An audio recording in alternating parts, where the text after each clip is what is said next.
Hello and welcome to the Jothishi YouTube channel. Today we are going to talk about some unique pointers on the Hanuman Chalisa and why one should chant the Hanuman Chalisa. Hanuman Chalisa is, most often chanted for rogue, like to get rid of all the health and, all the ailments in the body, right? And it is also chanted to get rid of all the negative energies, what we call as Bhuta Pishad. So Hanuman Chalisa is one of the most, famous hymns sung in the praise of Lord Hanuman. Yes, Is there something that you can enlighten us about? What is the significance of the hymn? Why should one chant the Hanuman Chalisa? yes. I think in this country, the most famous mantra or the chant that we all chant is Hanuman Chalisa. And I don't think there is any other mantra which is probably close to Hanuman Chalisa except probably the Gayatri mantra. So Hanuman Chalisa actually, there are some, we'll try and take up some very, very key and important points. Some of them people will know about it, and some of them we'll try and debug today. So why is it called a Chalisa? Why not bees? Why not these? Why not 100 kind of a thing? So this hymn is written by Goswami Tulsidas. So Goswami Tulsidas, there is a saying that he is a representation of Valmiki. So he probably is the representation of Valmiki, and he's a 16th century kind of a poet. And then there was a kind of a altercation between him and Aurangzeb, where Aurangzeb said, if Hanuman is so great, so we face this question on a daily basis. Why are you praying? Where is the effect? You show me the tangible effect, kind of a thing. So Tulsidas ji was probably one of those great men or the great saints who was able to show a tangible thing to Aurangzeb. He actually got angry and then put him inside bars, and he was there in confinement for 40 days. So in those 40 days, every day he wrote one stanza. So that is why it is called Hanuman Chalisa. So you have a couplet, two stanzas to start with, and one stanza at the end. So total 43 stanzas. And then in these 40 days, he was able to exhibit his devotion to Lord Hanuman, and then prove that once you have a great devotion kind of a thing, Lord Hanuman himself will come out and then bless you, kind of a thing. So you have this Sankat Mochak Hanuman temple in Varanasi, where still it is kind of people go and pray there and all that. Right. So that is the story behind the Chalis. And that is the story behind the Chalisa. Hanuman, Hanuman is also called the Vayuputra, right? Yes. Can you, enlighten us? Can you give us some insight into, why he is called the Vayuputra? What is the significance of Hanuman in today's day? Yes. Hanuman signifies Buddhi and Shakti. So these are the two areas, and he is a representation of bhakti towards Lord Rama. So the name Hanuman, it is said that the derivation is from, so there is a saying, Jug Sahasra Yojan Par Bhanu, Lilyo Tahi Madhur Phal Janu. So in today's context, there are two important things that we can figure out. So Jug means it is 12,000 years. Sahasra, we all know, it is 1,000. Yojan is 8 miles. So if you multiply 12 into 8 into 1,000, it talks about 96 million miles. So as per, if you go into NASA's site or any other site, spacecraft and all that, and figure out the distance between Earth and Sun is approximately about 93 to 96 million miles. And it is clearly mentioned by Tulsidas over the years, I mean in the 16th century. So why did he mention that? Lilyotahi Madhur Phal Janu. So Hanuman thought sun is a fruit, and then he traversed 96 million miles to get the sun. So clearly indicates that our ancient rishis were exceptionally good in not only poetry but also scientifically exceptionally very strong in terms of astronomy and astrology, kind of a thing. So now what happened? Hanumanji went there, and then Indra sort of attacked him with Vajrayudha, and then hit him on his cheek. So that is why he's called Hanuman. So Hanu means a person with a broken jaw. So that is exactly why he's called Hanuman in today's context. And then Vayuputra obviously got upset. So Vayuputra is Hanuman's dad. So and then he stopped the flow of Vayu, that is the wind. So then finally it created a problem in this world because five elements, one of the five elements, Yes. it's kind of required in this world. And then Brahma came and gave him a great boon, saying that he will not be affected with any Brahmastra. And then Indra came and gave him a boon that he will be as strong as the Vajrayudha. And then Varuna and Agni. So he will not be affected by waters, he will not be affected by Agni. So that is why he is supposed to be one of the strongest in terms of the current context, the person who kind of lives in our world. Another great quality about Lord Hanuman is also devotion. Yes. Right? Yes. He was so one-pointedly devoted to Lord Rama. Yes. That is something that has always been spoken about in the scriptures, where Yes. you're supposed to be as devoted as Hanuman. Yes. What can we learn about devotion from the Hanuman Chalisa as well? Yes. So the Chalisa itself starts with Sri Guru Charana, Saroja Raja.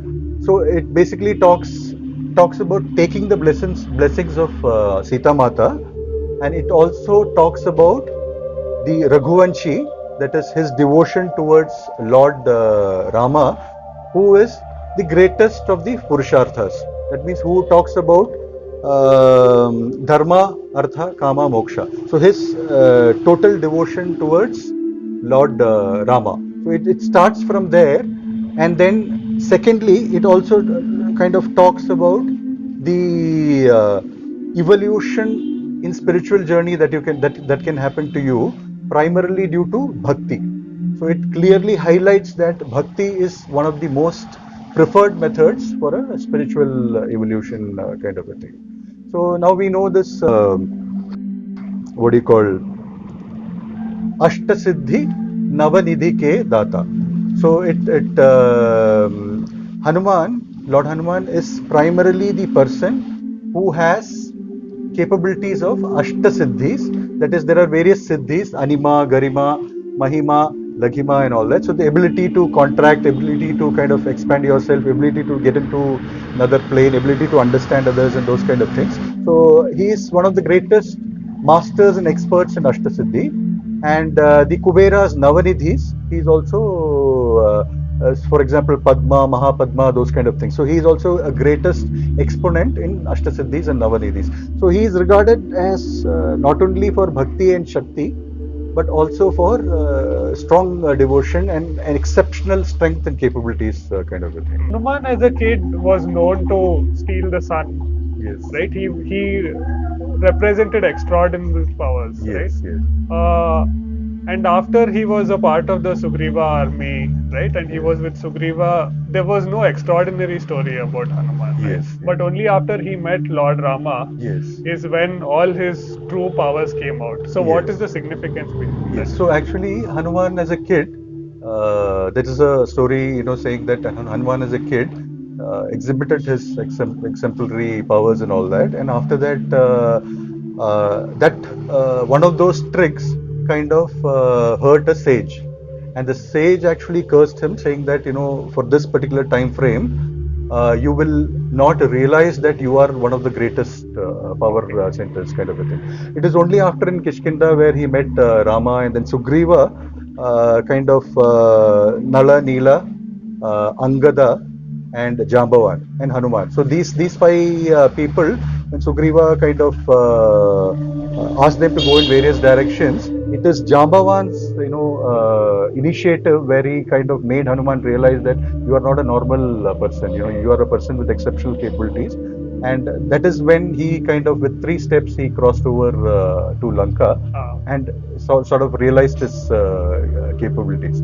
So this shloka there, Buddhihin Tanu Janike Sumirao Pavan Kumar Balabuddhi Vidyadehu Harahu Klesa Vikar. So basically,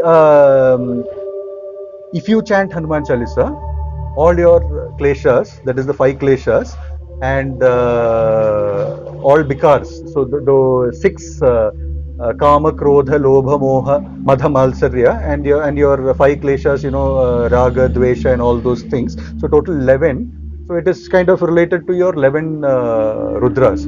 So as in Shiva Puran, it kind of states that Hanuman is a representation of Lord Shiva, kind of a thing. So it kind of eliminates your five kleshas and six dveshas, kind of a thing. So that is also from that perspective reasonably very Every important. lord has a day, right? Yes. And Saturday is known to be revered for Hanuman. Yes. So when is the good day and a good time to chant the Hanuman Chalisa? Would you Yes. throw some light on this? Yes, so Hanuman has twofold kind of a representation. One is the representation of Shakti, which is represented by Agni, and the second representation is Vayu. So the twofold representation can be kindly easily divided into a Tuesday from a Vedic astrology perspective, a Tuesday where a Mangal or a Ketu is involved, and also a Saturday where it is Vayu element, the element is Vayu, and a Saturn is involved. So it's a commonly known fact that anybody having Sade Sati or anybody having seven and a half Shani Shani. kind of a thing has to pray to Hanuman. So because there is a story between Hanuman and Shani wherein he wouldn't attack anybody who is a devotee of Lord Hanuman, kind of a thing. So even in case of the Mangal or the Ketu kind of a thing, so any headless god is related to Ketu as well. So in order to strengthen Mangal and then Shani, you need to kind of get closer to Hanuman, kind of a thing. There's a beautiful story. I don't know if you have heard of Neem Karoli Baba. So he was an exceptional He's famous for yogi. Steve Jobs. Yes, yes. So Steve Jobs used to, and he became famous, Yes. and worldwide he became a phenomenon, kind of a thing. So he has a small, big ashram, rather in Mehroli, kind of a thing. And then Neem Karoli Baba, somebody asked him, how many times should you chant Hanuman Chalisa, kind of a thing. So there was a confusion regarding Jo Sat Bar Patakar Koi. So it is stated that so the Sat was kind of taken as either 7 times or 100 times, kind of a thing. So Neem Karoli Baba had this insight, and then Lord Hanuman came in and then told him that it is about 7 times. So you need to chant Hanuman Chalisa 7 times, especially on a Tuesday or a Saturday, for you to kind of connect with Lord Hanuman. And it's kind of believed that Lord Hanuman is in the like he is in the same sphere of universe as we are in.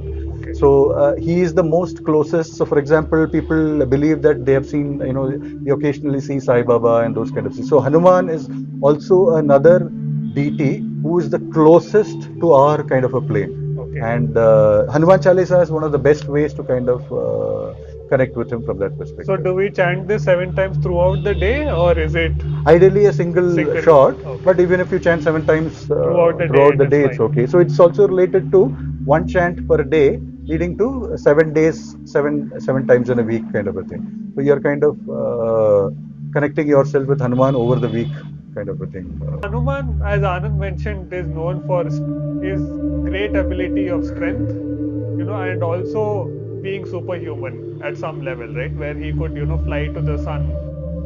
So, in some experiences, some people have also had superhuman experiences about it. So, that is a little more, we spoke about a few pointers in the Hanuman Chalisa. If you would like to chant the Hanuman Chalisa or learn how to chant the Hanuman Chalisa, we will add the description, the link to the video in the description box below. Thank you for watching the Jothishi YouTube channel. Jai Ram, Shri Ram.